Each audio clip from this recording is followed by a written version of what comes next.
কি? ঈশ্বর ঈশ্বর, আমি জানি তুমি বুড়িকে পাঠিয়েছো আমার এই ক্ষেতটাকে বাঁচাতে। পেশাই কল বানাতে গেলেও তো প্রচুর খরচার প্রয়োজন।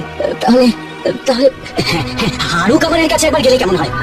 হারু খুড়ো, আমি গো বড়াই চাষি, আখের ক্ষেত আছে যার। ও, তা আমার কাছে কেন? পৃথিবীর সব থেকে বড় আখ পেশাই কলটা কি আমাকে বানিয়ে দিতে পারবে? হারু কামার বয়সেই বুড়ো হয়েছে, কিন্তু তার কবজির ঘায় এখনো লোহা কাবু হয়ে যায়।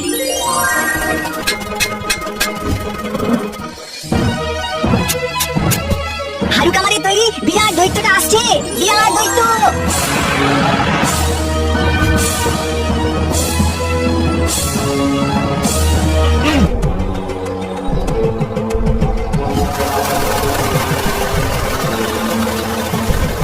পেশাই তো হলো, কিন্তু এত রস রাখবো কোথায়? অত বড় পাত্রই বা কই আছে?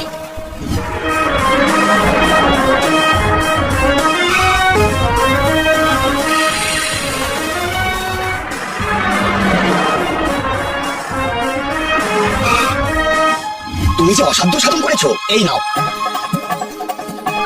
এবারেও অগ্রিমটা দিয়ে রাখলাম, এবারে কিন্তু দ্বিগুণ পরিমাণ আখের রস চাই।